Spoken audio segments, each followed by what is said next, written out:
Não vou poder me aprofundar muito porque a gente não tem tanto tempo, mas eu sei que a outra professora de filosofia deixou disponível outros materiais do semestre inteiro, né? De tudo que vocês precisam ver. Então, aqui é mais só para a gente tentar criar um pouco mais de uma análise crítica e filosófica, mas tem mais material no Drive, se eu não me engano. E se der tempo, a gente tentar resolver uma ou outra questão para a gente saber como que cai o conteúdo nas questões do Enem, beleza? Então eu vou compartilhar minha tela aqui com vocês.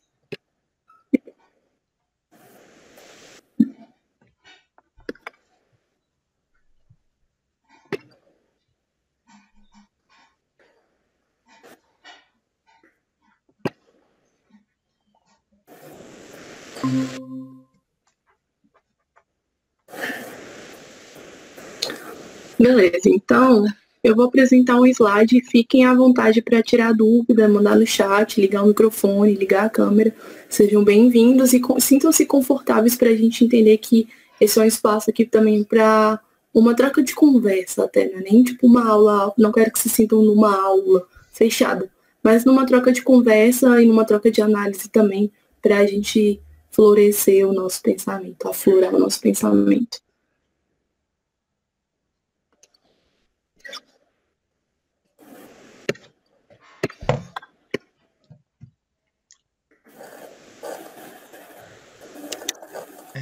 Galera, é muito interessante que vocês falem aqui, mas quem não se sentir disposto a falar, mesmo com essa turma assim reduzida, né, tendo 4 pessoas na chamada, pode escrever no chat que eu falo, eu leio o comentário de vocês, beleza? Mas é interessante que vocês falem. Todo mundo já falou aqui hoje, já. Todo mundo já ouviu a voz de todo mundo, então sejam sem vergonhas. Vamos lá? Ok. Então vamos lá, pessoal. A gente tem que tentar entender que a filosofia, independente de qual período histórico e filosófico que a gente estuda, ela tem muito a ver com o que a gente vive. E eu vou também tentar trazer isso. A gente tem que entender que a filosofia ocidental, né, que é o que a gente estuda, tanto na escola como na universidade também, mais o que a gente vê nas provas, que elas têm uma relação com a nossa realidade. A filosofia não está distante da gente. Então, é importante a gente começar a quebrar esses impasses para a gente começar a ter uma conexão melhor com a filosofia. E aí, entrando na filosofia moderna, hoje eu vou falar dos contratualistas, a gente tem que lembrar que o que foi o contrato social. O contrato social era um tipo de pacto entre o Estado e a sociedade. Por quê? Porque a sociedade ela estava numa organização, ela não estava nem organizada, ela estava num caos. Ela vivia ali em conjunto, mas não tinha um conjunto de regras, não tinha uma organização ali política e econômica e social também. Era tudo muito bagunçado diante os olhos desses 3 caras, que é Hobbes, Locke e Rousseau. Então, o que eles falavam? A gente precisa criar um tipo de pacto entre o Estado e o indivíduo para que eles possam funcionar em conjunto ali, sem que haja erro, sem que haja catástrofes. Então, como que a gente pode pensar nisso? Vou dar um exemplo. O nosso contrato social é a Constituição Federal de 88. Então, a Constituição, ela nos garante que a gente tem o direito à liberdade, à cultura, à saúde, à educação e coisas do tipo. E a gente segue esse tipo de regras, a gente condiciona a nossa liberdade perante essas regras. Esse é o nosso contrato social. Então, vou dar um exemplo. A gente tem o nosso direito assegurado de direito à liberdade de expressão. Beleza. Então, eu tenho todo o direito de me expressar da forma que eu quero. Mas tem certos limites. Então, eu não posso querer me expressar, sei lá, andando pelada na rua, assim, aleatoriamente. Tem regras que impõem a forma como eu devo me expressar, a liberdade que eu tenho de expressão. Entendem? Então, o contrato social é muito para organizar, orientar a sociedade para que ela funcione, tipo, ela consiga funcionar de um jeito tranquilo. E aí a gente começa com o Hobbes. O Hobbes ele foi o primeiro contratualista britânico, né, o que começou na Inglaterra. E aí tem a famosa frase dele, que é o quê? O homem é o lobo do homem.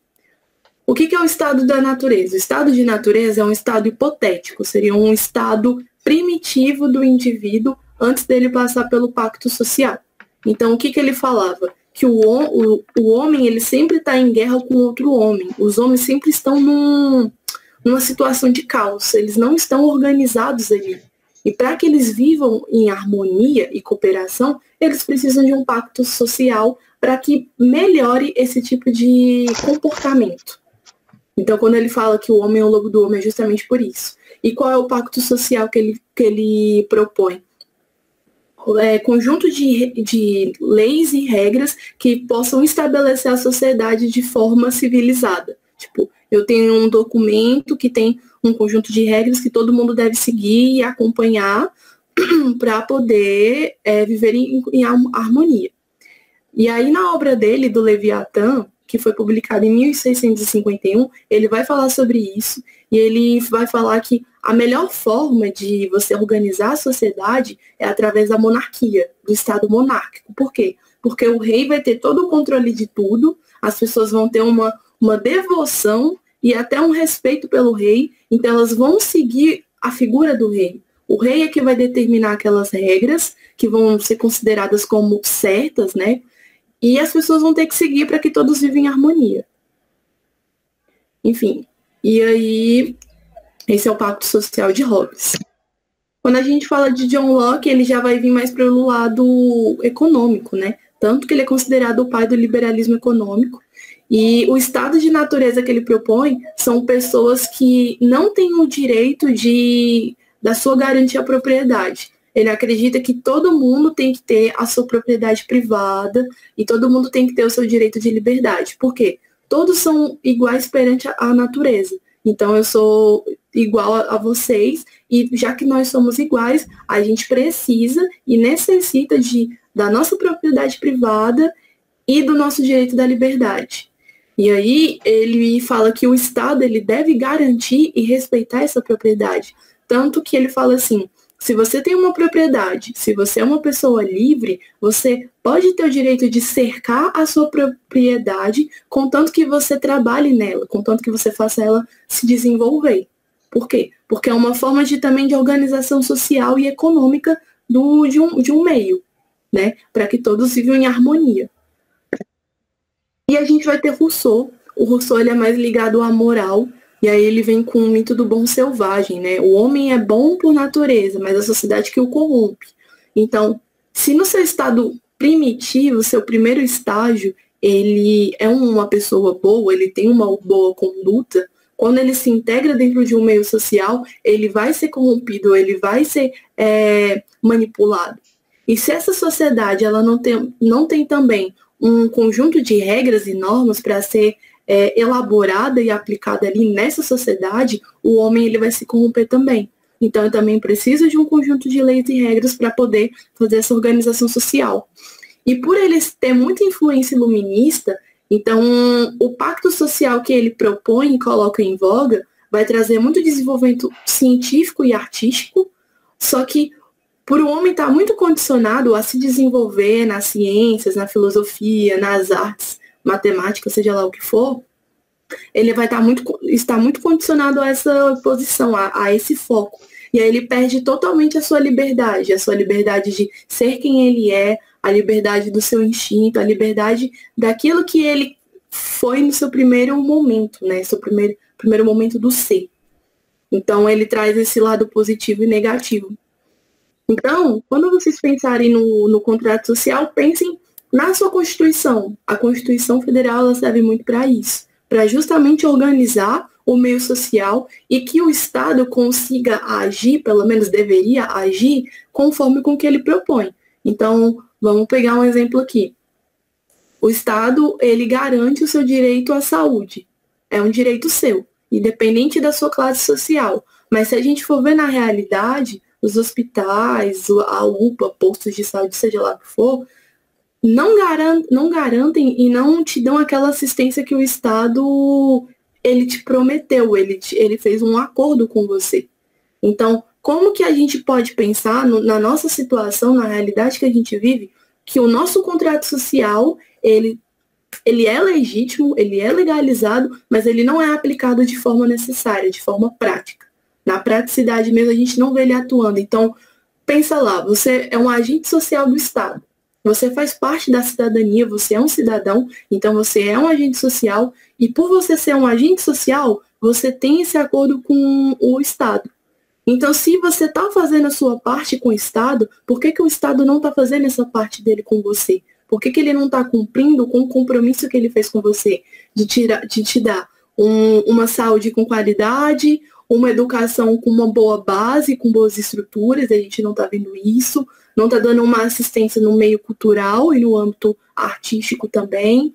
Também tem a questão da segurança pública, que deveria ter uma boa assistência e uma boa qualidade, mas na realidade a gente também não vê isso. A gente vê as milícias crescendo, o crime organizado se desenvolvendo de forma intensa, e o Estado, ele vê que isso acontece, mas ele não toma partido. Mas se a gente for fazer uma reflexão rapidinho aqui, será mesmo que o Estado, sei lá, quer acabar com o crime organizado, quer acabar com as milícias, quer fazer com que a gente viva, entre aspas, em paz? Talvez o crime organizado e as milícias fazem parte do processo do Estado, de tipo assim, eu não aplico o que eu deveria aplicar, mas eu também não posso deixar com que vocês tomem conta de tudo. Pode ser uma estratégia do Estado de fazer com que a nossa situação política, econômica e social também continue, né? Então, vou dar outro exemplo assim. Eu moro perto da Papuda. E aí a gente vê a Papuda com uma estrutura dos anos 70 ainda. Então, você não vê nenhuma reformulação da infraestrutura, dos serviços básicos, que é saúde, educação, a questão psicológica também. Você não vê a lei colocada em prática, então você tem pessoas que estão há 2, 3 anos em cárcere e não foram nem julgadas, ou então você vê pessoas que o processo já venceu e elas ainda estão restritas da sua liberdade. Também não tem um processo de ressocialização que o Estado ele garante na Constituição e você não vê isso em prática. No máximo, coloca em pequenos empregos ali, que são empregos, sei lá, como limpeza de rua, ou coisas do tipo, ou até mesmo é difícil de se ter. Não estou julgando e condenando quem trabalha como gari ou limpeza de rua, mas condicionar a pessoa só para esse aspecto também é uma falha do Estado, né? E aí é uma coisa da gente ficar se pensando também, será que o Estado está cumprindo com os acordos que ele fez dentro do nosso contrato social? E aí é legal também pensar isso dentro do aspecto, não só da redação, mas na vida em si, para a gente não ficar muito no senso comum. A filosofia está aqui para isso, para ela fazer você sair do senso comum. Não você, aceitar o que te falam na mídia, ou nas conversas de bar, ou de família, seja lá o que for. Você precisa aflorar e desenvolver o seu pensamento, né? Fazer com que ele evolua e ele saia de um patamar muito básico e vá para outros mais específicos. Então, eu não estou condenando ninguém, mas eu estou tentando fazer com que vocês tenham uma reflexão mais crítica. O Estado ele precisa ter uma análise crítica. Por quê? Porque a gente vê as falhas que estão acontecendo, a gente reclama, a gente faz grupo, reclama nas redes sociais, mas cadê a análise intrínseca sobre o Estado, sobre a função do Estado? Cadê as mudanças que deveriam ser feitas ali? É claro que fazer uma mudança dentro de um órgão estatal, dentro dessa estrutura estatal, não é fácil. Ela não é impossível, mas ela não vai ser fácil. Por quê? Porque essa estrutura, ela já vem desde o período colonial. Tudo que a gente vive hoje no âmbito político, cultural e econômico são resquícios, é reflexo do que a gente viveu na colonização portuguesa. A nossa colonização ela foi feita dentro de uma estrutura branca e corrupta, né, e burguesa também, e ela se condiciona até hoje, e aí a gente não consegue ter uma reflexão acerca de tudo isso. E aí o Estado, ele traz um contrato social falando que vai garantir tudo sobre isso, ele não garante, a gente até reclama, mas a gente acaba se conformando com o que o Estado está fazendo. E aí quando você tem uma análise crítica e social sobre o que o Estado está fazendo, a gente começa a perceber esses pequenos detalhes. Então, fica a reflexão aí para vocês. Agora, falando sobre a filosofia contemporânea, alguém tem alguma dúvida de moderno? Eu sei que Por enquanto, não. Não, mas ficou claro a estrutura do pensamento, a lógica do pensamento, fez sentido, não fez? Fez sim. Ah, então bacana.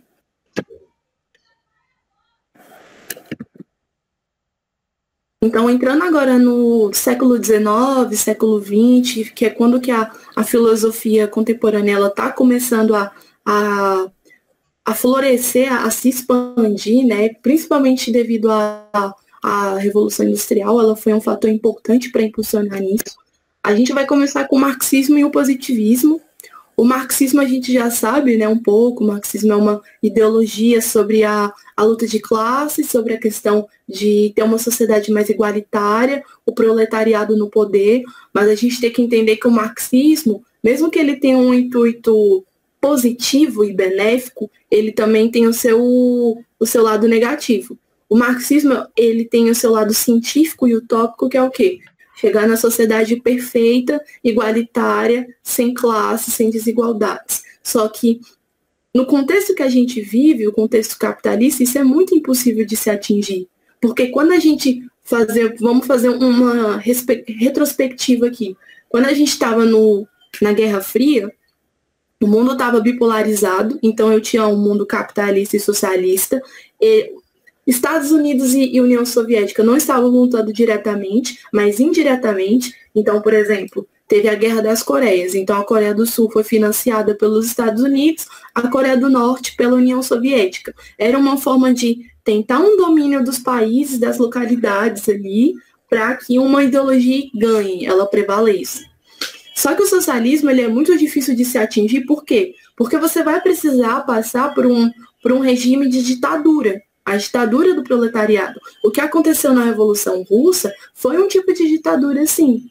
Só que quando a gente para ouvir o termo ditadura, a gente já remete à ditadura militar, violenta e coisa do tipo, algo mais negativo. Mas a ditadura ela também pode ser pelo lado civil, como foi na Revolução Russa, pelos bolcheviques. E aí, ela não deixou de ser agressiva, é claro que não, mas ela não seguiu à risca a ideia da sociedade igualitária, sem classes. Ela tinha ainda suas classes, mas era um tipo de classe um pouco diferenciada do capitalismo. Não era uma sociedade que era muito voltada para o consumo assim. E aí, quando a gente fala de comunismo, né, que tipo, o comunismo ele é uma ideia utópica, a gente tem que entender que o comunismo ele nunca existiu. Porque o que acontece? A gente tem o capitalismo e a gente tem o comunismo. Para se chegar no comunismo, você precisa passar por um processo de transição. Esse processo de transição se chama socialismo. O socialismo ele pode até ter dado certo em alguns países, mas ele teve as suas falhas. A gente hoje ainda tem alguns países que se consideram socialistas, como a Cuba, a Síria, a China também. Ah, mas a China faz trocas comerciais com os Estados Unidos, com o Brasil, seja lá quem for. Beleza, a economia dela vai ser baseada no capitalismo, porque a gente vive no mundo capitalista. Mas a ideologia dela, a forma como ela se organiza, tanto socialmente como politicamente, é para um teor mais socialista. Mas o socialismo, entre aspas, que funciona na China, é totalmente diferente do que funciona na Síria. É totalmente diferente do que funciona em Cuba e é totalmente diferente da que se diz ser chamada comunista a Coreia do Norte. A Coreia do Norte falam que é um comunismo, mas ele é um socialismo voltado para uma ditadura.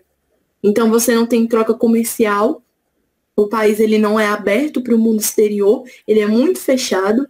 Tem um documentário muito bom, que eu esqueci o nome agora, que vai falar sobre como funciona o regime na Coreia do Norte, como tudo é monitorado, como tudo é bem dominado para que a população, né, ela não se revolte, ela não queira se adentrar dentro do sistema capitalista. Fora as outras coisas que a gente não sabe, até porque tem muita informação que não é passada para fora. Mas enfim, e aí a gente vai ter Karl Marx e o Engels, que eles vão formular o Manifesto Comunista e tudo mais, eles vão falar sobre isso. e vão fazer essa crítica direta à luta de classes e à burguesia. Tanto que eles vão desenvolver depois o materialismo histórico dialético, que é o quê? A luta de classes sempre existiu, desde o período antigo. E se não fosse as contrariedades, esses grupos opostos que estão em atrito, não haveria a história da humanidade. Então, a luta das contradições é o motor da história da humanidade. Então, eu vou dar um exemplo. Quando a gente pega a Grécia Antiga, a gente tinha os patrícios, que eram o alto escalão, né, que era a casta mais alta, patrício. Agora eu só não vou lembrar se é Grécia ou se é Roma. Tá, Roma. Mas no período... Roma, obrigada. Muito obrigada. Em Roma. Roma a gente tinha os patrícios e tinha os escravos, né? Os plebeus, vamos pegar os plebeus. Então eu tinha os patrícios, que era o alto escalão e coisa do tipo, e eu tinha os plebeus que trabalhavam ali. Eram grupos opostos que sempre estavam em atrito e acabou originando a história da Roma Antiga. Quando a gente pega, por exemplo, Idade Média, a gente tem a igreja junto com a nobreza também, porque a nobreza estava ligada com a igreja, e os servos. Eles eram grupos opostos que estavam em contradição e ainda assim geraram a história, né? Continuaram a história. E aí, quando a gente chega no período moderno, a gente vai ter a burguesia com o proletariado, que também vai gerar essa contradição e também vai gerar essa história, vai ser o motor dessa história. E aí a gente vem com o positivismo. O positivismo, ele também surge ali no final do século XIX, né? Também com a influência da Revolução Industrial. E aí ele é formulado pelo Comte. E o Comte, ele começa a perceber que é importante estudar as relações sociais e as ciências sociais também. Por quê? Porque as ciências naturais, elas já estavam em voga, já estava tendo muita produção científica. Então, era necessário estudar também as ciências sociais. Mas o que ele pensava? Antes dele chamar a sociologia por sociologia, se chamava física social. Por quê? Porque ele pensava que para estudar a sociedade era do mesmo jeito que estudar as ciências naturais, com um método objetivo, imparcial, racional, bem estabelecido, sistematizado, que tinha que fazer todo o processo de tese, experimentação e tudo mais, e assim por vai.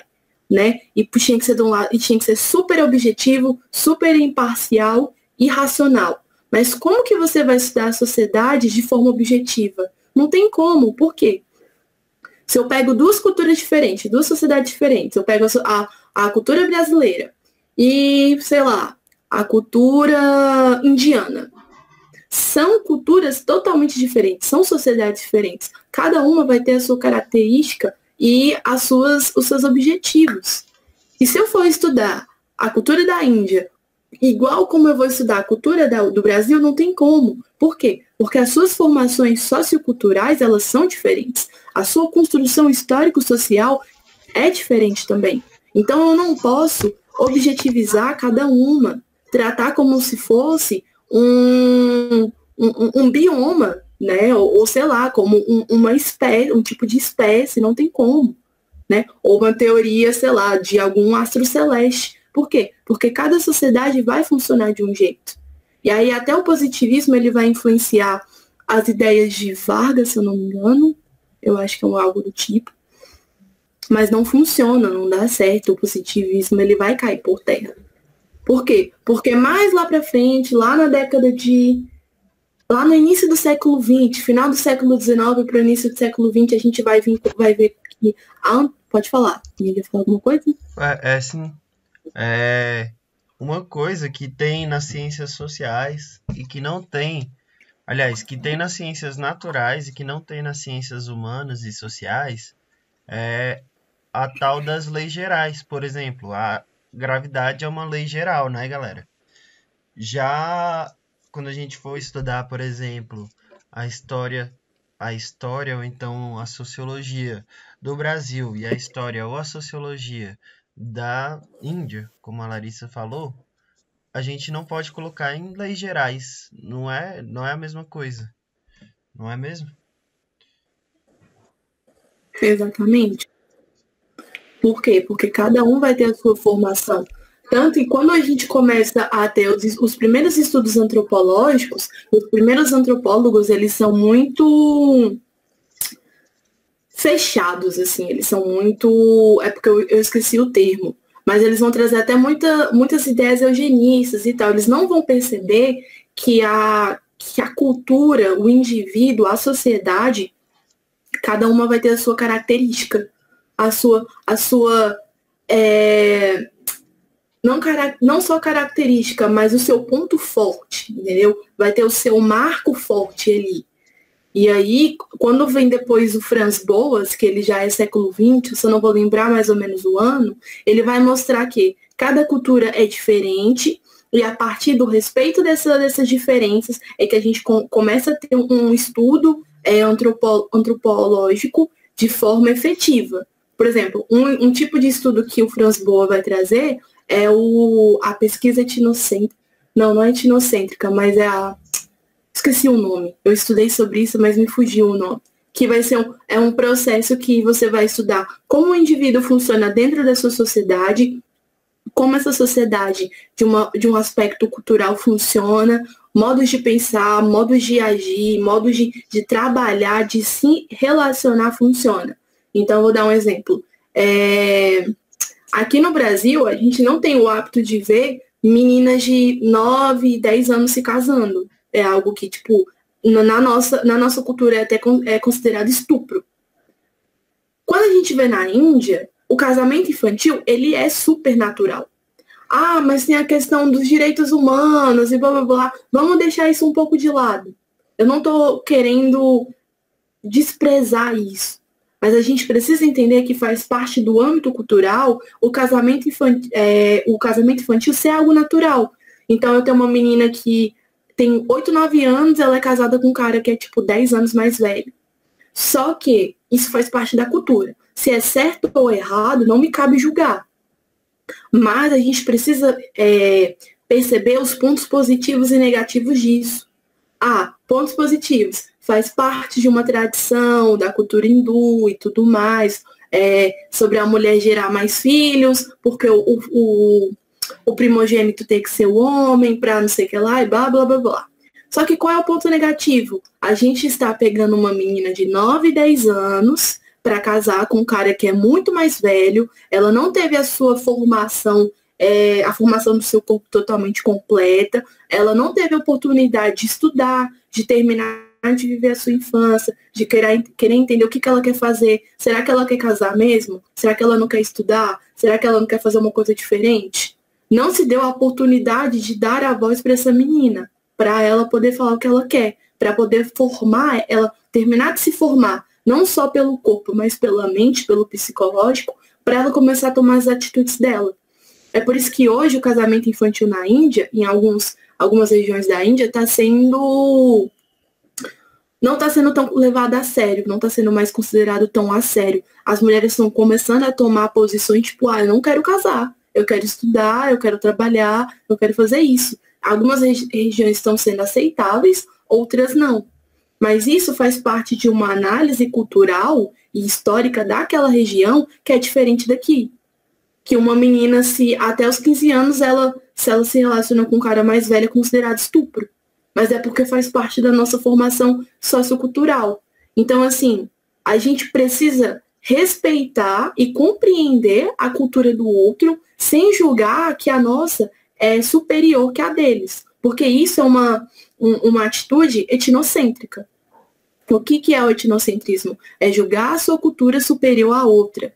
E quando você julga a sua cultura superior à outra, você acaba relativizando. Já também é outro conceito da antropologia. O que é o relativismo cultural?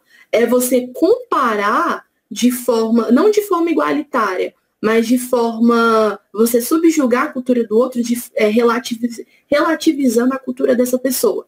Então, por exemplo, aqui no Brasil a gente não se é permitido casar meninas de 9, 10 anos com um cara de 20 ou 30 porque é considerado estupro.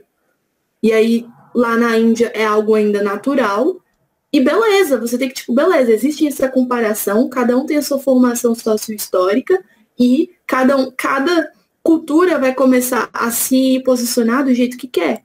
Mas eu não posso falar, tá errado, porque a menina, não, eu preciso entender essa análise, eu não estou defendendo. Mas é importante, como uma cientista social, analisar aquela cultura ali, tentar entender por que aquilo ali funciona. E aí sim trazer alternativas para, tipo, olha, a menina, ela ainda tem toda essa formação, ela tem isso e aquilo, então ela precisa ter o direito de escolha, ter o seu livre-arbítrio ali garantido. E não ficar falando, mas aqui no Brasil é errado, então lá também tem que ser errado. Eu estou sendo relativista, eu estou sendo etnocêntrica. Foi o que nos aconteceu no período colonial, quando os portugueses vieram para o Brasil e começaram a relativizar a cultura deles com a cultura indígena e depois com a cultura africana. Então a gente tem que tomar esse cuidado com isso. Por quê? Porque a gente começa a ter até atitudes preconceituosas. Então, quando a gente volta para o positivismo, né, e a gente percebe que não tem como você estudar a sociedade de um jeito imparcial e objetivo, a gente percebe que cada sociedade tem as suas características, tem o seu modo de agir, o seu modo de pensar, e eles devem sim ser respeitados. Ainda é difícil nos tempos de hoje isso acontecer? Muito. Por quê? Porque o ser humano, ele vai ser voltado num estado de ignorância, mas no estado de ignorância de não saber, de não conhecer, e no estado de ignorância de querer julgar a sua cultura melhor do que a outra. Então, vou pegar exemplos práticos também. Já perceberam que filmes norte-americanos, ou até desenhos norte-americanos, geralmente o vilão ou é um russo, ou é um chinês, ou é um... Deixa eu ver um outro aqui que também é frequente. Britânico, às vezes, até, mas geralmente são assim, ou é russo, ou é chinês, ou é japonês também, devido aos reflexos da Segunda Guerra Mundial. E aí eles se julgam superior àquela cultura sem tentar entender, sabe? E isso é muito tóxico, isso é muito traiçoeiro, porque você acaba se fechando numa visão e não se permite a tentar entender de outros lados. Eu estava assistindo uma série na Netflix esses dias, ontem, por sinal, que é uma... Até que todo mundo tá falando, que se chama Emily em Paris. É uma menina norte-americana que ela vai trabalhar em Paris, dentro de uma empresa francesa, para trazer uma visão americana, norte-americana no caso.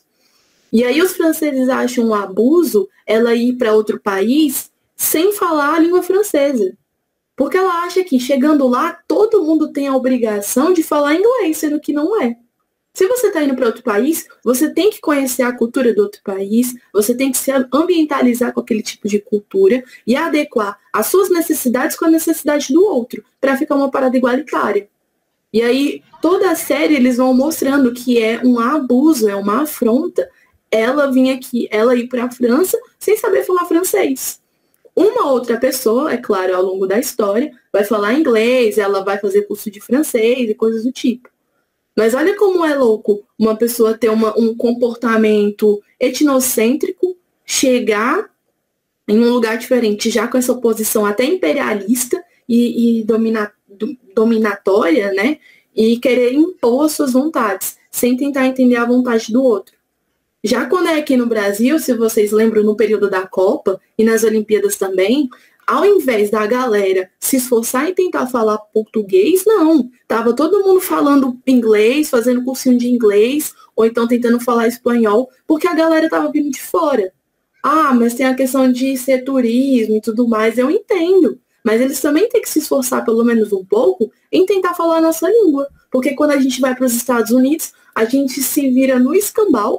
Eu falo as pessoas, né? Porque eu nunca saí do país. Mas as pessoas se viram em 30 para aprender a falar inglês, sabe? Então, assim, são comportamentos que devem ser analisados. Enfim, mas continuando agora, né? Então, era isso que eu tinha que falar do positivismo. E aí, depois do positivismo, a gente vai ver o existencialismo. O existencialismo, ele também vai surgir ali no final do século XIX para século XX.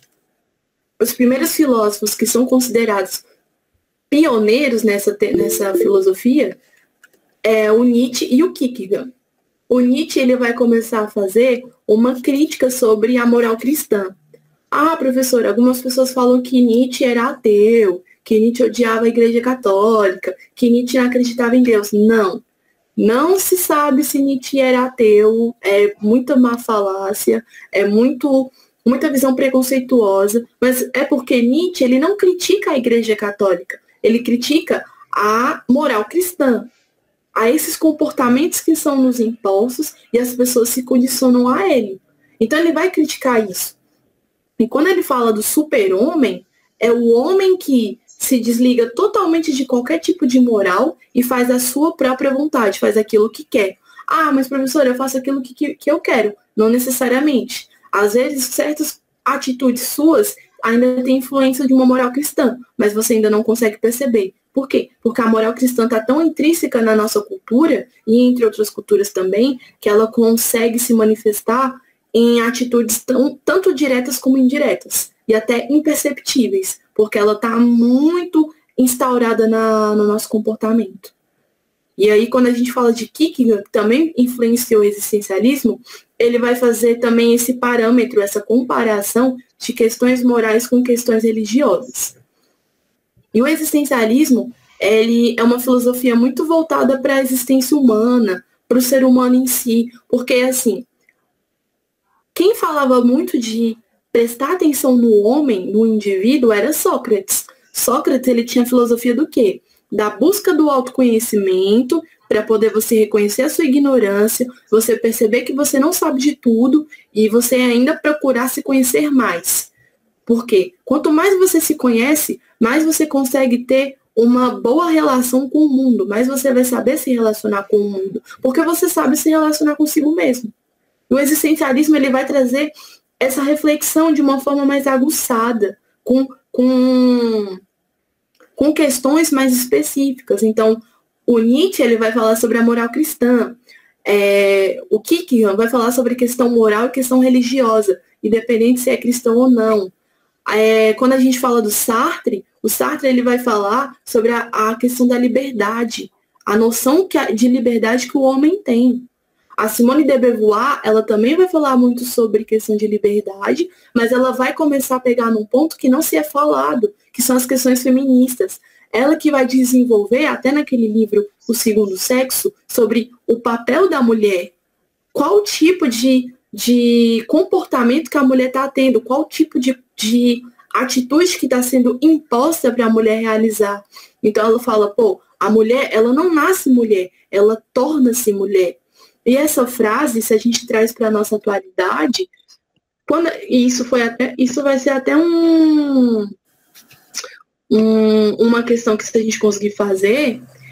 Sim, o BoJack, eu confesso que eu ainda não terminei de ver a série, mas ela é uma série muito boa e ela traz essas reflexões muito individuais sobre o que você tem que ser, o que você tem que ter, qual tipo de atitude que você tem que levar, o comportamento social que te condicionam a tomar. É porque sempre aparece uma série, eu sou muito preguiçosa para ver série, então sempre aparece uma coisa ou outra, aí eu fico acumulando, mas eu vou terminar de ver. E o BoJack, ele faz essa reflexão muito específica, tipo, eu sou um ex-astro que é dos anos 90, 70, uma parada assim, que parou no tempo e não consegue perceber que o mundo está mudando. O mundo está mudando, ele continua a mesma pessoa ali. O existencialismo vai falar a mesma coisa. Olha, o mundo está mudando. A gente está passando pela Revolução Industrial. A gente está começando a ter uma modernidade mais tecnológica. As relações sociais estão mudando. O tipo de comportamento individual também está mudando. O mundo está mudando. O mundo está se globalizando. E você, indivíduo, não percebe que você também vai acompanhar essa mudança. Porque quando você não acompanha, você não se supera, você não evolui, você não cresce. O existencialismo ele vai trazer essa visão pessimista, mas ela é importante por quê? Porque faz você prestar atenção em assuntos que não se é notado. Por exemplo, falar sobre angústia, falar sobre o amor, falar sobre o sentido da vida, falar sobre o que o ser humano pensa. Não pensa no geral, mas o que ele pensa de si. Ele pensa na relação de si. Vocês já pararam para se questionar o que você está fazendo da vida? Não falo o que você está fazendo da vida, tipo, eu estou trabalhando, eu estou estudando. Não, mas o que você está fazendo da sua vida? Que rumo que você está levando? Qual tipo de comportamento que você tem ali? Qual tipo de posição que você tem sobre determinados assuntos? Será que você realmente está pensando a partir da sua razão sobre si mesmo, ou você está se deixando levar pelo pensamento dos outros? Isso nada mais, nada menos que é o rolê do senso comum e do senso crítico. Será que eu ainda estou no senso comum, na falácia popular, no que os outros falam? Ou será que eu estou analisando melhor, analisando com mais detalhes os meus pensamentos, aquilo que eu acho, aquilo que eu acredito, aquilo que eu me posiciono? O existencialismo ele vai trazer essa gama de pensamento, de reflexão. Um outro, sobre a liberdade que eu falei sobre Sartre. O Sartre ele vai falar sobre esse quesito da liberdade. Será que o homem ele é realmente livre? Ou ele condiciona a sua liberdade a outra pessoa, a um grupo social, a um tipo de comportamento, e ele acredita, ou ele finge acreditar que ele é uma pessoa livre? Então, são questões que a gente deve pensar. Por quê? Porque a gente está num momento de mudança e o ser humano ele está vendo essa mudança ali. Ou ele não quer ver, ou ele realmente não vê, ele não percebe. E aí, continuando, então eles vão trazer esse tipo de pensamento. No caso da Simone de Beauvoir, que vai pensar nesse rolê das questões feministas, é sobre isso. Eu, como mulher, será que eu estou sendo condicionada e até apropriada dos meus pensamentos, das minhas atitudes, da forma como eu tenho que me relacionar com o mundo e comigo mesmo? Será mesmo que eu tenho que ser dona de casa? Será mesmo que eu tenho que só ficar sendo mãe e cuidar da família? Será que eu não posso pensar no meu próprio prazer? Será que eu não posso pensar no que eu quero ser?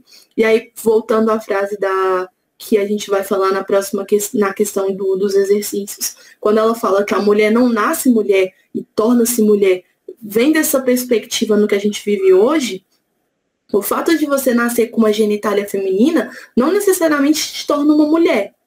O que vai te tornar mulher são as construções sociais que você vai experimentar. Ah, eu nasci com uma vagina, mas eu não me identifico com uma mulher, eu não me sinto uma mulher, eu me sinto um homem. Eu me identifico como um ser masculino, eu me identifico como um homem que gosta de mulher, ou que gosta de homem, seja lá o que for. Ou eu nasci com uma genitália masculina e não me considero um homem, eu não me identifico como homem. Eu me identifico com uma mulher e eu passo por esse processo de transformação, de mudança, de identificação, até de aproximação com aquilo que você quer ser. Tá? E as pessoas trans, tanto mulheres como homens trans, eles passam por esse processo. Tipo, cara, eu não me identifico com o que tá no meu corpo, com esse corpo que eu nasci. Eu me identifico com outra coisa. Então vem esse processo de mudança, de ressignificação de identidade. Até a pessoa se encaixar, se encontrar com aquilo que ela quer. Né? E olha como é uma parada que, ao mesmo tempo que é simples, é uma questão delicada, mas as pessoas colocam tantas complicações em tentar compreender isso. Ah, mas eu não aceito. Beleza, você tem todo o direito de não aceitar, mas pelo menos você tem que ter o direito e a oportunidade de tentar compreender como o processo funciona e respeitar esse processo. Se ele não te atinge, então pelo menos compreenda e respeita. Você não precisa se atingir com aquilo, sendo que aquilo ali não está envolto na sua realidade. Se você não compactua com aquilo, pelo menos compreenda e respeite. E o existencialismo vai trazer essas questões. Depois a gente vem com a escola de Frankfurt. A escola de Frankfurt ela vai trazer essa releitura do antipositivismo, da psicanálise e do existencialismo. Então ela vai fazer uma releitura sobre esse positivismo que foi formado por Comte. Então ela vai ser antipositivista. Ela vai fazer uma releitura da psicanálise de Freud, dessa questão mais psicológica, né, mais ligado à mente do ser humano, e ao existencialismo. Todas essas questões que a gente falou, eles vão fazer um tipo de releitura.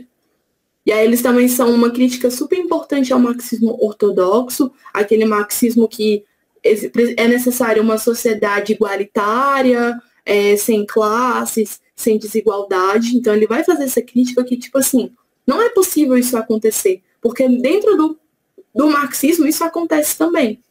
Então, a gente pode pegar o stalinismo. O stalinismo foi um tipo de socialismo, mas dentro do stalinismo ainda tinha posições desiguais, ainda existia tipo de classificações diferentes socialmente.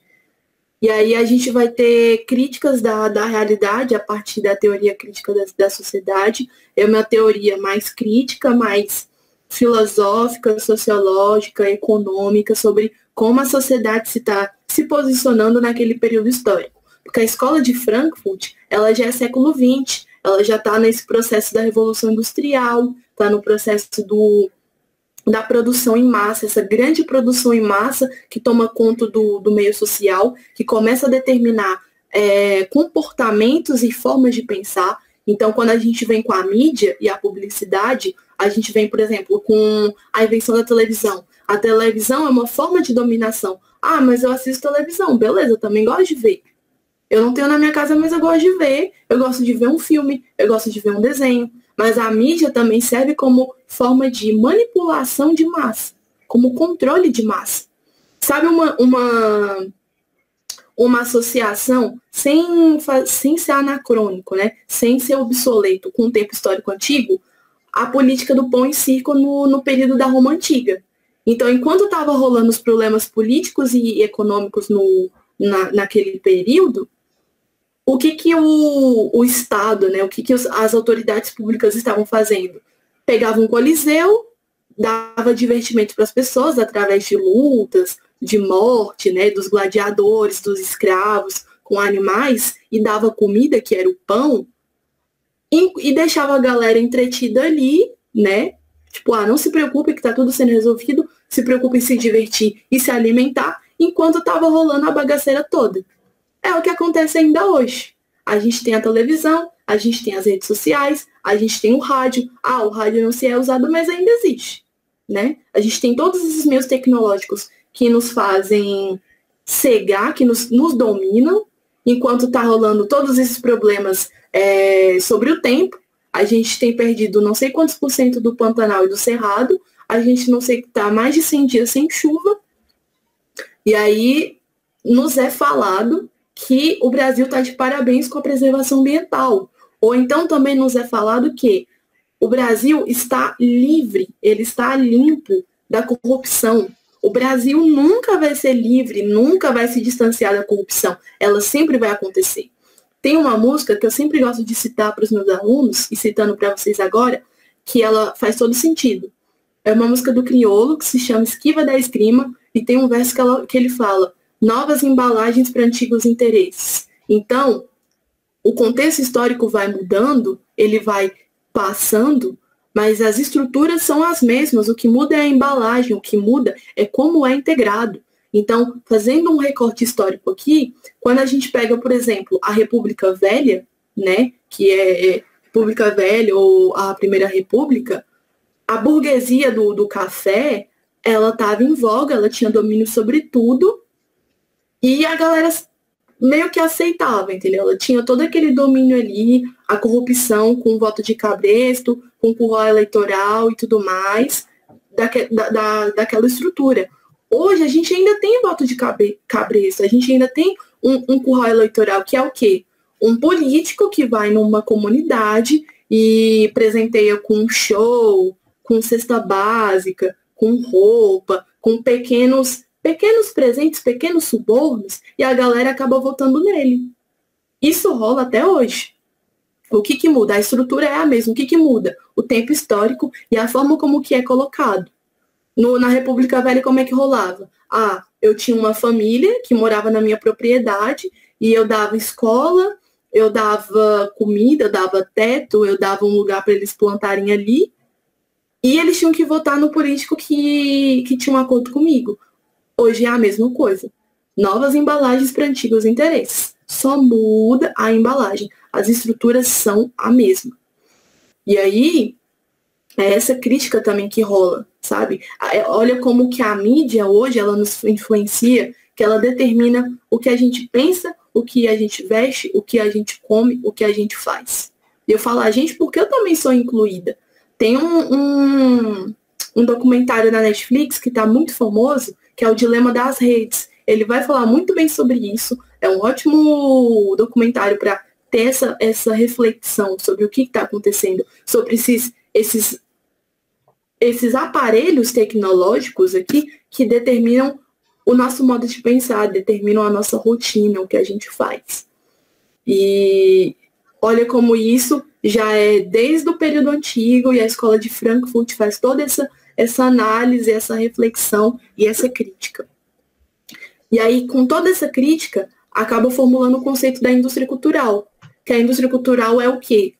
Eu forneço cinema, não que o cinema seja algo negativo, muito pelo contrário, o cinema também é uma representação artística, mas eu forneço meios de comunicação, eu forneço coisas culturais, né, instrumentos culturais, forneço tudo isso que você quer, produtos que estão ali para determinar o seu tipo de pensar, o seu tipo de viver, e eu controlo as coisas do meu jeito. O capitalismo está aí para isso. Ah, mas você é capitalista? Eu sou. Por quê? Porque eu preciso comer, eu preciso me vestir, eu preciso me divertir, eu preciso pagar as minhas contas. Eu sou marxista, mas eu tenho a consciência que eu dependo do capitalismo para poder fazer minhas coisas. Se é felizmente ou infelizmente, aí depende da minha perspectiva. Mas eu necessito disso. E aí os principais filósofos que a gente vai ter o Walter Benjamin, vai ter o Max Horkheimer, o Adorno, o Marcuse e o Habermas. Eles vão muito falar sobre essa indústria cultural. E existem muitas questões da filosofia que caem na prova, caem na redação, e é um ótimo tema de reflexão, não só para o Enem, mas para a sua vida em si. Não estou dizendo que você não deve consumir os meios de comunicação, os produtos que são impostos, porque eu consumo, mas que a gente tenha consciência até que ponto você está consumindo, ou o que você está consumindo, para que ele está sendo consumido, como que ele vai ser consumido, quando que ele vai ser consumido. É importante a gente não se alienar totalmente sobre esses pontos específicos. E aí a gente vai ter, para terminar, os pós-modernos.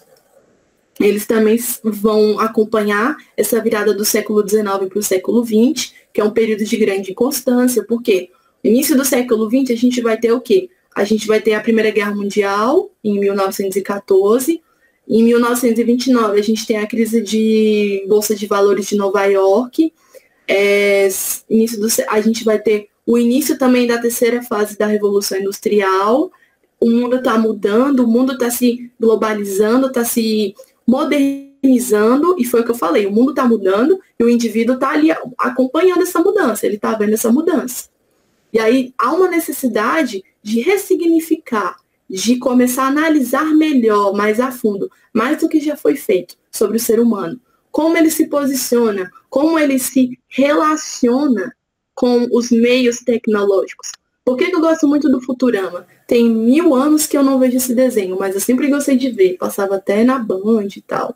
Por sinal, vou até tentar ver novamente. Porque olha como os meios de tecnologia nesse desenho, né? É uma sátira, mas muito boa, por sinal, como eles estão tão presentes de forma consciente. Por quê?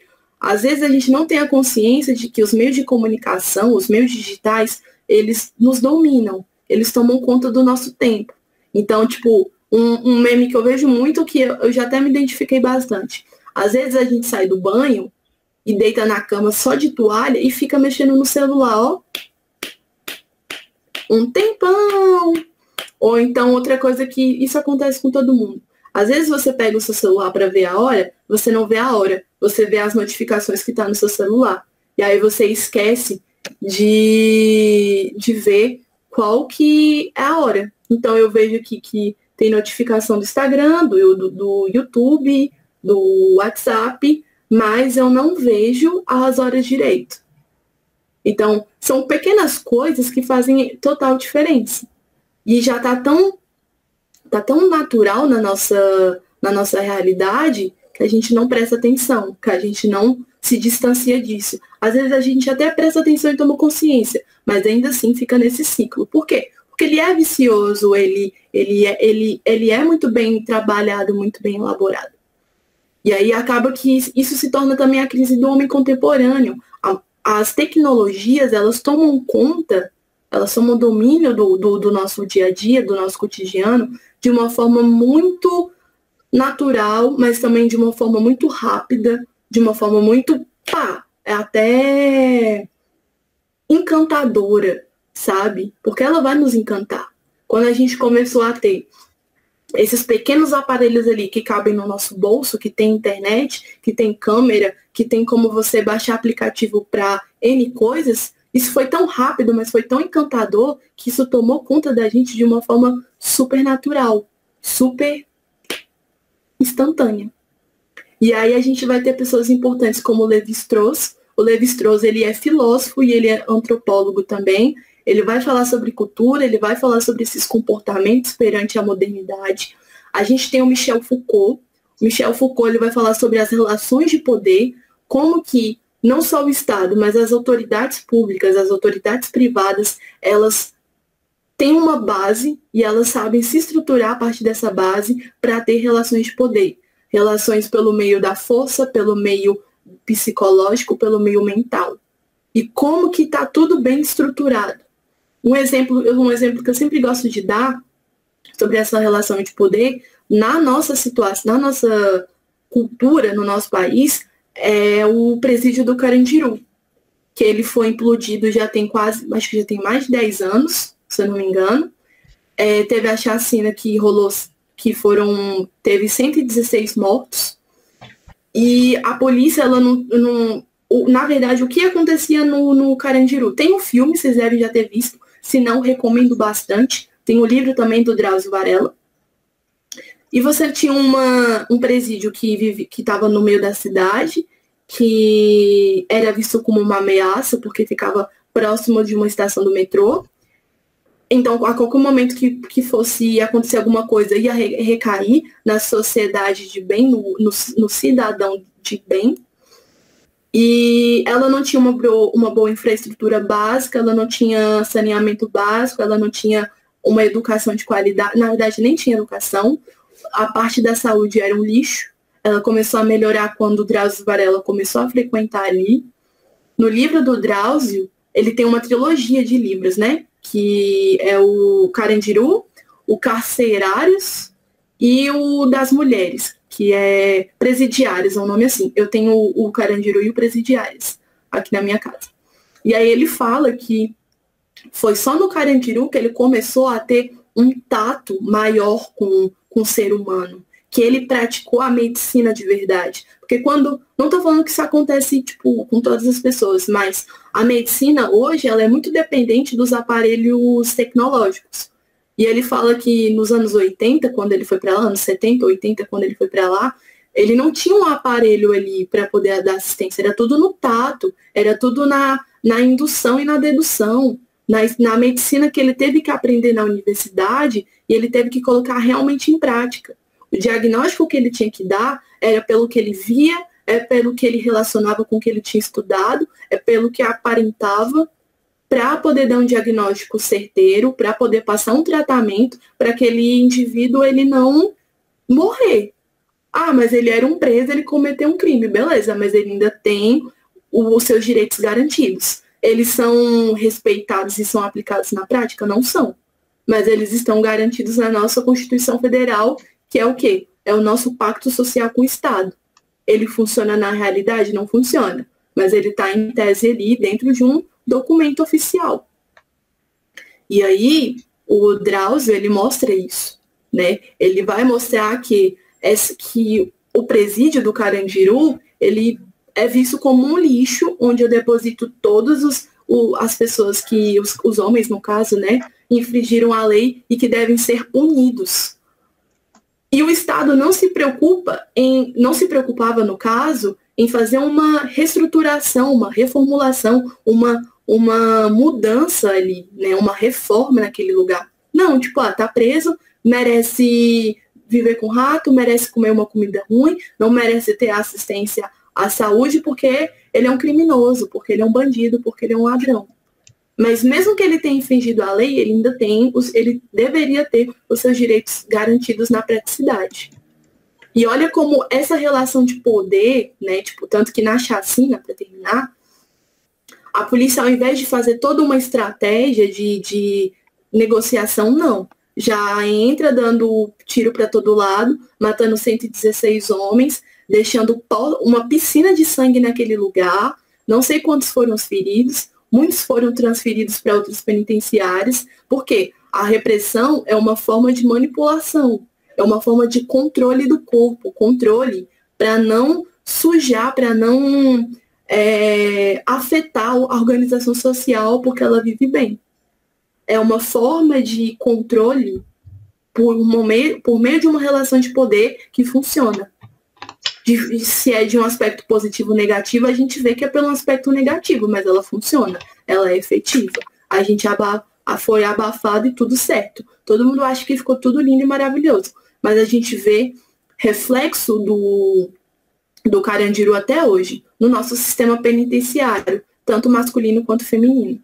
Então, são esses tipos de relações de poder que o Foucault ele analisa, que ele vai prestar atenção. O Foucault também fala sobre a bioética, sobre a biopolítica. Ele também vai trazer ele vai analisar as questões homossexuais também. Por quê? Porque ele era homossexual, então ele começou a estudar muito esse lado. Ele até morre de HIV na França. Não vou lembrar o ano direito, mas ele também olha muito esse rolê. E, por fim, para terminar, para a gente ter um tempinho de fazer as questões, a gente tem o Bauman. O Bauman, eu só não lembro se ele já faleceu, eu acho que não. Mas ele é um sociólogo e filósofo polonês. Ele começa a estudar a modernidade líquida, como que a modernidade nos deixou instáveis, inseguros, ansiosos, líquidos, fluidos. A gente não tem durabilidade nas nossas relações sociais, nos instrumentos que a gente usa ali à nossa volta. Tudo é fluido, tudo é instável. Tanto que tem um conceito que surge dessa modernidade líquida que se chama obsolescência programada, que é o quê? Não sei se vocês ainda têm os seus avós vivos, mas caso vocês tenham, vocês já pararam para perceber que sempre tem algum aparelho, alguma coisa que tem mais de 30 anos e funciona? Vou dar um exemplo. Minha avó, ela tinha uma filosofia, ó. Ela tinha uma geladeira, ó, antiga, mais de 20 anos. Essa geladeira, ela deu para minha mãe. Já tem quase 10 anos que ela deu essa geladeira para minha mãe. Essa geladeira, ela funciona até hoje. Essa geladeira, ela tem quase a idade da minha mãe. Minha mãe já vai fazer 50 anos. Ela tem quase a idade da minha mãe. Essa geladeira funciona perfeitamente. Essa geladeira, ela não congela. Ela nunca deu estrago. A única coisa que minha mãe precisou fazer nessa geladeira é passar um contact. É tipo botar é tipo um plástico, né? Tipo um contactzinho só para mudar a cor. Porque ela era marrom, minha mãe quis branca, só para deixar ela mais bonita. Foi a única coisa que minha mãe fez nessa geladeira. E essa geladeira já passou por várias mudanças, ela ainda funciona perfeitamente, ela gela perfeitamente. O meu celular, eu tenho esse celular que ele tem 5 anos, ele já vai fazer 6 anos que eu tenho. Eu demorei um tempão para comprar ele, por sinal. Ele já não atualiza, ele tá com a câmera quebrada, e aí, para eu arrumar, eu tenho que pagar quase R$ 200. A tela já tá toda lascada também, porque ele é super frágil. Por incrível que pareça,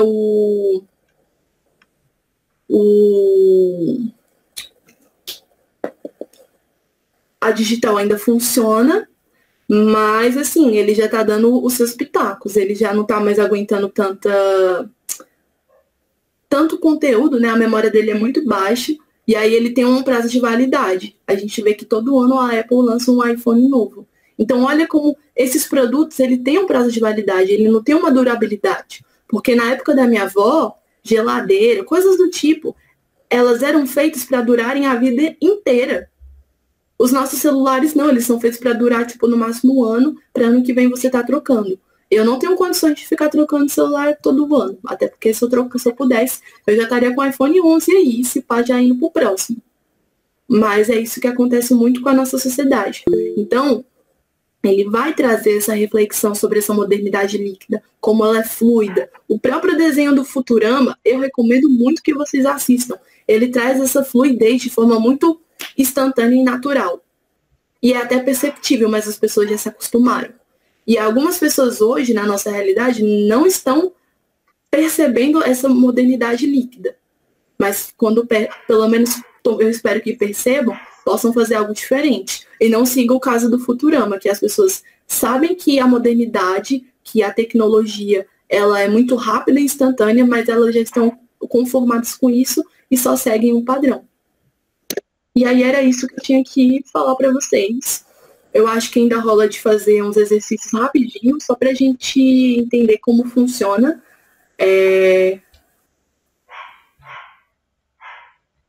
Tá indo? Ah, tá. Achei que era comigo. Então a gente ainda tem 15 minutos, né, Dara? Então acho que rola de fazer umas questões rapidinho com vocês, só para a gente ver como funciona.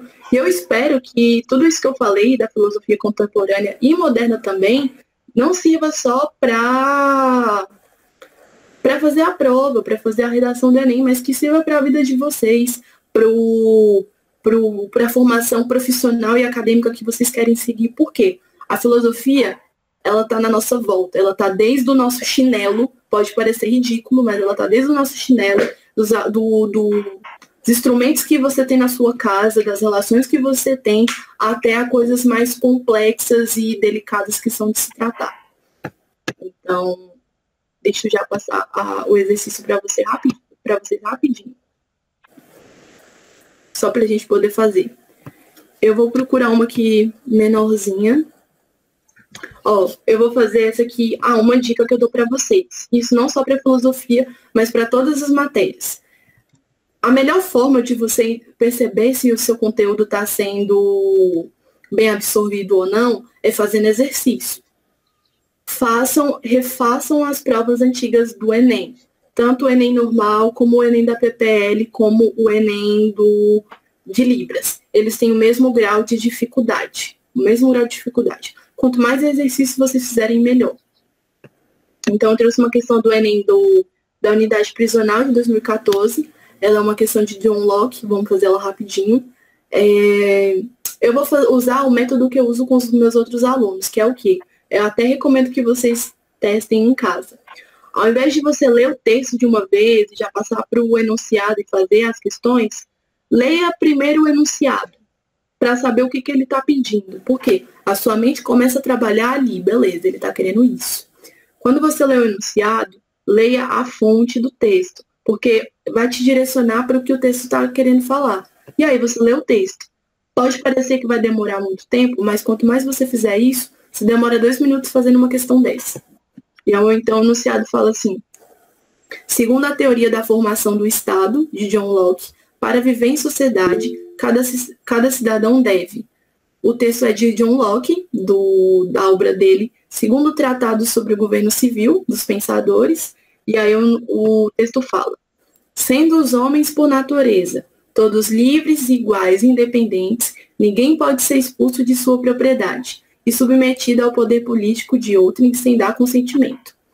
A maneira única em virtude da qual uma pessoa qualquer renuncia à liberdade natural e se reveste dos laços da sociedade civil consiste em concordar com outras pessoas, em juntar-se e unir-se em comunidade para viverem com segurança, conforto e paz com umas às outras, gozando garantidamente das propriedades que tiverem e desfrutando de maior proteção contra quem quer que não faça parte dela. Então ele está falando que todos os homens são livres perante a natureza, eles devem ter as suas propriedades garantidas e que uma outra pessoa não pode infringir esse seu direito, né? Não pode fazer isso. E aí o enunciado fala: segundo a teoria da formação do Estado, de John Locke, para viver em sociedade, cada cidadão deve. Aí tem outra dica que eu dou. Ao invés de você já marcar a certa, descarte as que são as erradas, que não tem nada a ver com o texto. Provas de humanas no Enem. A resposta das questões sempre estão no texto ou na interpretação desse texto. Se a questão não tem nada a ver com o que está sendo pedido no enunciado e não tem nada a ver com o texto, já descarta. Então, a questão A, ela fala assim, manter a liberdade do estado de natureza, direito inalienável, abrir mão dos seus direitos individuais em prol do bem comum, abdicar de sua propriedade e submeter-se ao poder do mais forte, concordar com as normas estabelecidas para a vida em sociedade, ou renunciar à posse jurídica dos seus bens, mas não à sua independência. Quais que a gente já pode eliminar aqui que não tem a ver com o que está sendo pedido na questão e que não tem nada a ver com o texto? Me ajudem a fazer essa questão, porque a gente só tem agora 10 minutinhos. Vou voltar aqui para vocês olharem, enquanto eu bebo uma água.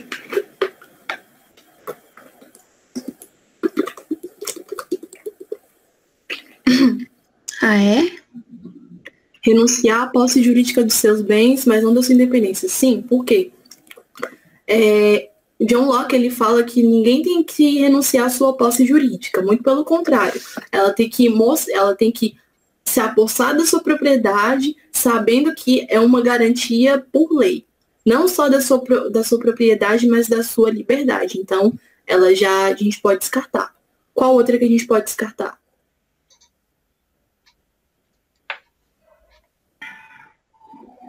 Eu acho o C também pode descartar. Abdicar de sua propriedade e submeter ao poder do mais forte. Exatamente. Ele fala que você não tem que abdicar da sua propriedade, você tem que ter posse da sua propriedade e cada um tem a sua propriedade de forma igualitária. Não tem essa questão do mais forte e do menos forte. Então a gente já corta essa. Tem mais uma que a gente pode descartar. Qual seria essa também? Manter a liberdade de estado de natureza, direito inalienável. Deixa eu só ver aqui, porque eu não lembro aqui o gabarito. Peraí. Essa é a do... Sim, também. Porque o estado de natureza, de acordo com John Locke, é você ter a sua propriedade. Mas quando você faz um contrato social, é você ter a sua propriedade de forma garantida pelo Estado, conforme você vai trabalhando com aquela terra para ela ser bem desenvolvida. Então, ela também está errada. Então, a gente já descartou a A, a C e a E. Então, fica a letra B e a letra D. Quando a gente tem duas alternativas, aí sim fica mais fácil de você achar qual é a certa. Você tem muito mais chance de você acertar a questão. Mesmo que você não saiba e você tenta chutar, o chute é certeiro. Então, a gente tem a letra B e a letra D. Qual que está certa agora? D? Letra D. Concordar com as normas estabelecidas para a vida em sociedade. Eu concordo com a norma estabelecida pelo Estado, que é ter a minha propriedade privada e a minha liberdade natural garantida pelo Estado, de acordo com o contrato social, para que eu viva em sociedade de forma harmônica. A letra D. Questões de filosofia, elas têm os seus graus de dificuldade, mas muitas vezes elas estão ligadas mais à interpretação de texto do que necessariamente você decorar o conteúdo. Por quê? Porque eu não quero que vocês decorem um conteúdo de filosofia e nem de de outras ciências humanas. Eu quero que vocês compreendam que essas matérias têm tudo a ver com a realidade de vocês. Entendeu? Não é para decorar, para vocês identificarem e se comprometerem, se identificarem com esse rolê, interpretarem. Então, e o próprio texto também dá a resposta, então a letra D. Eu vou fazer, como a gente já fez uma de moderna, tem pouco tempo, eu vou fazer outra, mas já de contemporânea. Acho que essa lista foi disponibilizada para vocês, então façam elas em casa. Qualquer coisa pode ver se tiver alguma dúvida, não sei como que vocês podem ter acesso comigo. Mas aí eu não sei se eu posso disponibilizar meu e-mail para vocês tirarem as dúvidas. E como eu falei, entrem no site do INEP ou no outro site, vocês conseguem baixar as provas para poder fazer essas questões. Vamos fazer essa aqui de Foucault. O enunciado fala assim: o filósofo Michel Foucault, do século XX, só para lembrar que eu era entre 2010, inova ao pensar a política e a lei em relação ao poder e à organização social. Com base na reflexão de Foucault, a finalidade das leis na organização das sociedades modernas é... O texto é de Foucault, né? É de uma aula dele, que é Em Defesa da Sociedade, e o texto fala assim: a lei não nasce da natureza, junto das fontes frequentadas pelos primeiros pastores. A lei nasce das batalhas reais, das vitórias, dos massacres, das conquistas que têm sua data e seus heróis de Yehú. A lei nasce das cidades incendiadas, das terras devastadas. Ela nasce com os famosos inocentes que agonizam no dia que está amanhecendo.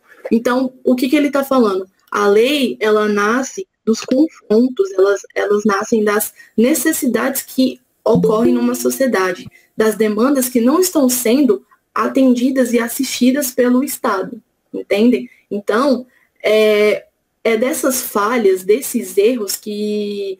Já estou terminando, tá?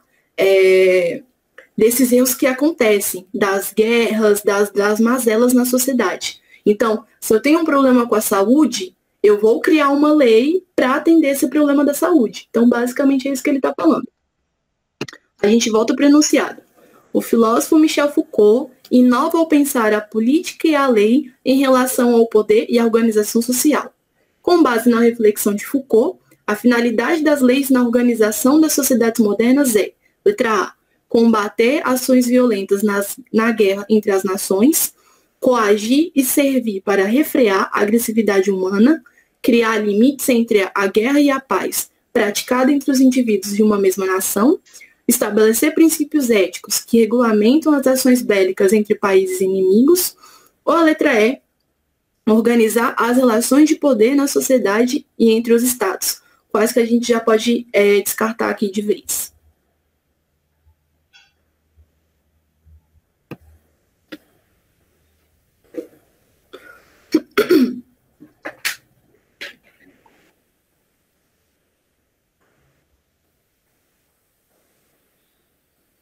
Lembrando que... Pode falar.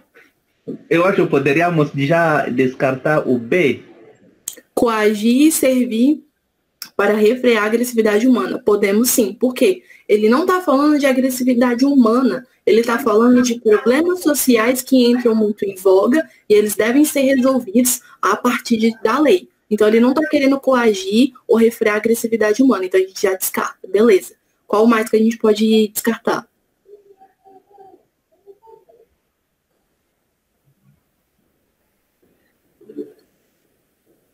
O C também podemos descartar? Podemos sim.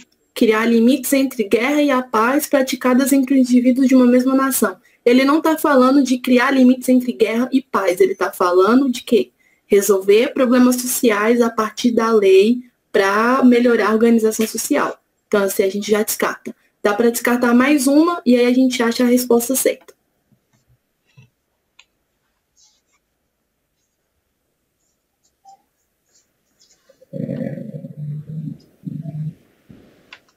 O A também podemos descartar, parece. Podemos sim. Combater ações violentas na guerra entre as nações. Essa é aquela questão que não tem nada a ver com o texto. O texto não está dizendo isso. Mais uma vez, o texto está falando de quê? Criar leis a partir dos problemas sociais que acontecem no meio. Então, a gente fica entre a letra D e a letra E. Qual que está certa?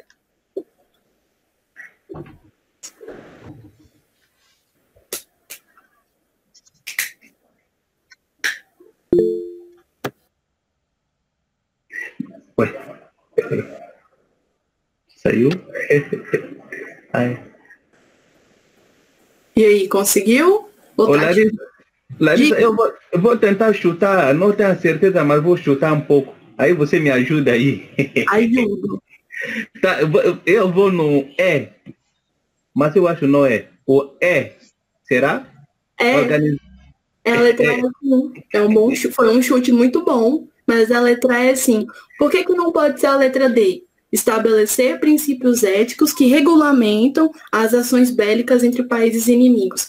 Ele não está falando de você regulamentar uma ação bélica, uma ação de de ter que abrir uma guerra e ter tiro e ter um impasse ali, um embate ali. Não. Ele está falando o quê? Ele fala bem aqui, ó. Vamos voltar no texto rapidinho para a gente terminar.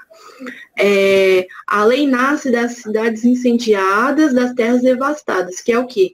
Se tem um problema na sociedade, se eu tenho um problema de falta de diplomacia, ou então tá rolando um problema na saúde, ou então tá rolando um problema de política. Se eu tenho um problema que está acontecendo no meio social, eu preciso criar uma lei para resolver aquele problema ali. Não necessariamente precisa uma lei que vai regulamentar uma ação bélica, mas uma lei, voltando ali no enunciado, na questão, uma lei que sirva para organizar as relações de poder na sociedade e entre os estados. Uma lei que organize aquele problema social, que resolva aquele problema social e que deixa organizado e bem estabelecido as relações de poder, para que o Estado possa cumprir com o seu compromisso e que a sociedade também continue de forma harmônica e bem estruturada, seguindo as leis que são impostas pelo Estado, para todo mundo viver bem.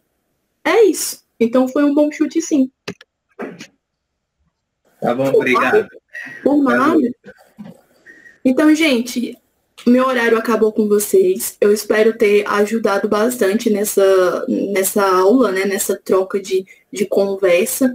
Qualquer dúvida, qualquer coisa depois, eu posso ver com o Darão ou com o pessoal se podem passar o meu e-mail para me mandarem dúvidas.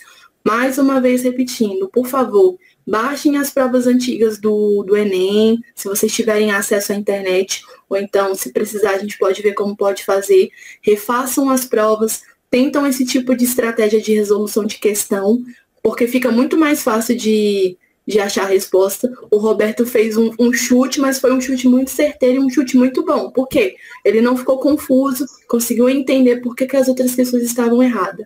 Eu agradeço muito pela aula, agradeço muito por terem gostado. Bons estudos, uma boa prova. Fiquem bem, qualquer coisa é só falar comigo. E é isso. E um bom final de semana também. Agradeço a presença de todos, e de todas, e de todes. Pode sair? Bora. Bom, eu queria fazer um convite, né, para todo mundo, né, que a gente vai ter um círculo agora, um círculo com os psicólogos. E é interessante, né, da gente ficar aqui e tudo mais. Mas se você puder sair, se você tiver que sair, também não tem problema algum. Enfim, galera, eu vou acabar com essa... Eu vou pausar agora o vídeo, né? E eu vou começar outro para o círculo, beleza?